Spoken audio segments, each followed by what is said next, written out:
The duo will still have to wait a couple of days before the spaceship will be fully functional, as Dr. Briefs might be a genius, but he can't get everything done in one day.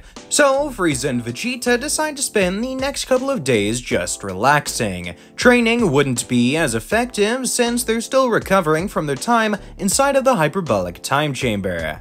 The former prince definitely isn't complaining about not having to go through grueling training every day, although it is pretty strange how the gravity on this planet is so weak. It makes sense as to why all of the people on this planet are so weak, but at the same time, it's just odd to see a planet with such lax gravity. And to a point, Vegeta wonders if they could make a room sort of similar to the hyperbolic time chamber, where they could increase the gravity and intensity of the atmosphere, leading to much better training conditions. And to a point, Vegeta would ask Dr. Briefs if this is possible. And even though it is, they're not going to be putting it on the ship, only because that would make the trip to Planet Vegeta be even further delayed. Developing, creating, and implementing a gravity chamber onto this ship would take weeks, not even including the time it takes to actually finish the ship itself, so they wouldn't be leaving for a month at the very least. Having all this laid out in front of him, Vegeta decides that maybe gravity training can wait.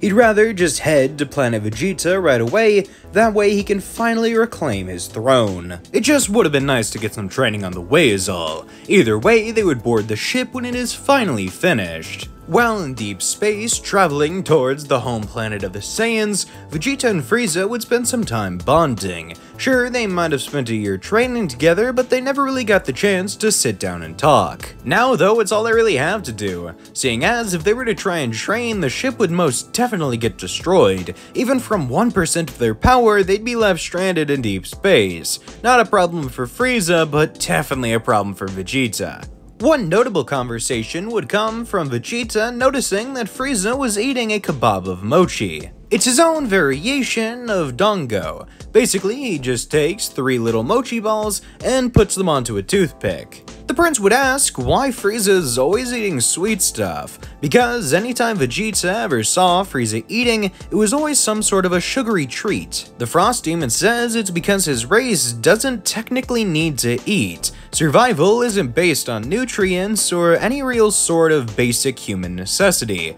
or I guess in this case, Saiyan necessity. He doesn't need to breathe or drink or eat, but he does purely out of enjoyment. Continuing the conversation, Frieza would ask what Vegeta's favorite food is, or at least his favorite type, to which the Saiyan says he doesn't really care. As long as there's food in front of him, he'll eat it. But Frieza pries further, saying it can't all purely be out of necessity and just raw hunger. He has to have something he enjoys eating more than everything else, and Vegeta ponders for a little while before landing on something particular. When he was a wee lad, before Kakarot invaded, he and his father went out hunting. It was no bountiful feast, but him and his father simply went and found a boar.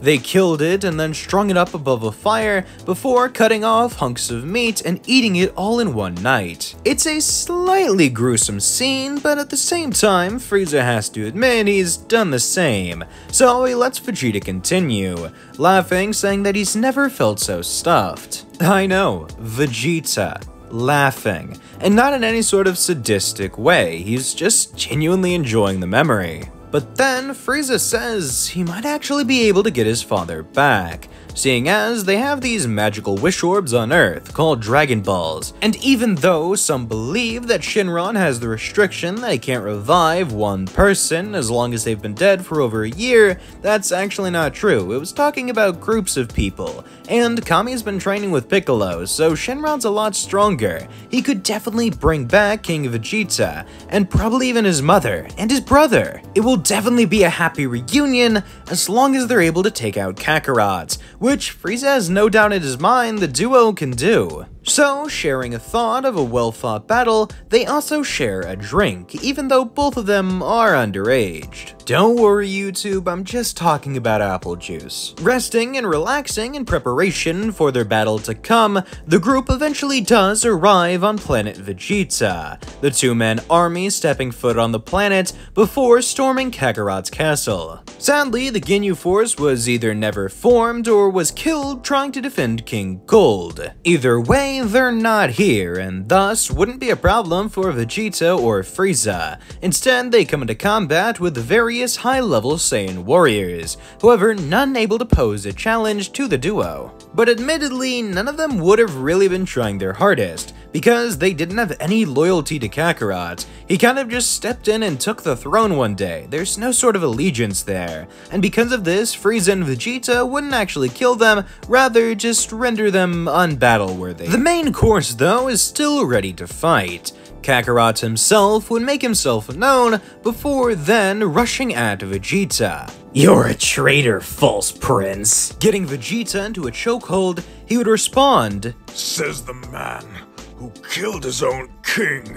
His power rises substantially, as suddenly he then transforms into a Super Saiyan, Kakarot impressed before doing the same. "Didn't think you had it in ya. At least now you'll be a proper challenge. Unlike your precious king." "Do not speak of my father."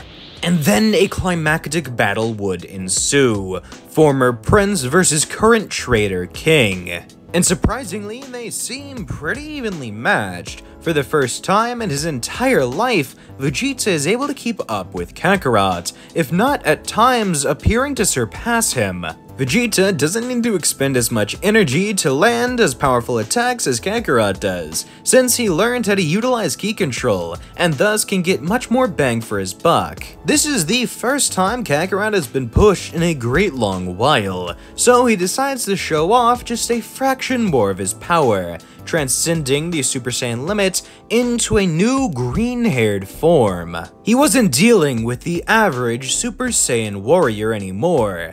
This time, he was truly facing against the legend, and when I say the prince was overwhelmed, there is no exaggeration. Kakarot would begin pounding him into the dirt. Blow after blow, hit after hit, Vegeta is near dead, although Frieza jumps in for the assist, landing a kick straight on Kakarot's face, sending the Saiyan flying for a couple of meters. The Frost Demon hands the Saiyan Prince a Senzu Bean, the wonder drug that will heal all of his wounds, before telling him to get back because now it's Frieza's turn. Obviously, Kakarot wants to finish off the prince, but it's also on site with whoever just kicked him in the face. It's a level of disrespect he's not going to take, and frankly, Frieza is a weakling in comparison to him. The legendary Super Saiyan drags the lizard through the dirt and creates a massive stream of damage. But when Kakarot looks to see what damage he inflicted upon Frieza, he's not there anymore. At first, Kakarot believes he just completely disintegrated the lizard, although he looks around again and sees he's nowhere to be found, and there's no blood or really any trace. Instead, it's a barely noticeable amount of smoke, but then he feels a laser hit his back. Kakarot turns around to see who did it, and it's Frieza.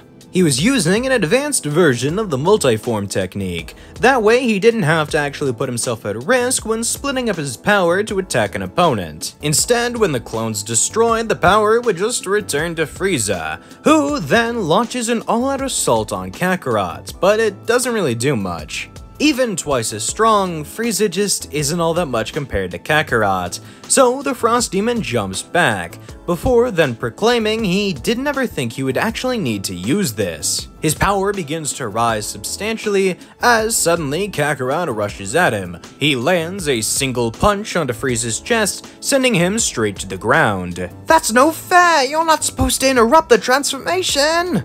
His head and arms are a golden metallic color, while the rest of his body remains the same pearly white. Goku says that he simply doesn't care, before then trying to land another attack on Frieza, although this time the Emperor repels him with a single blast. Kakarot is sent flying, and Frieza decides he probably needs to speed up the transformation, rather than extending it for dramatic effect. His torso down to his ankles begin to be engulfed in the same golden aura, before then he proclaims himself Golden Frieza, laughing out in an almost maniacal fashion. Although at what appears to be the speed of light, Kakarot comes hurling down with his arm stretched back. He then accelerates it forward in an attempt to land a punch straight on Frieza's face. But the Earthbound warrior simply just bends Kakarot's arm behind his back before bringing the Saiyan King to a kneel. You kill innocents. I don't like that, so I kill you. I'm seen as the good guy, but I don't decide these things. It's funny how the world works, though. Do you have any final words? I have another transformation! Oh wait, I forgot. I don't care. If only you had let me transform earlier. It would have been quite a fun fight, but your actions have consequences.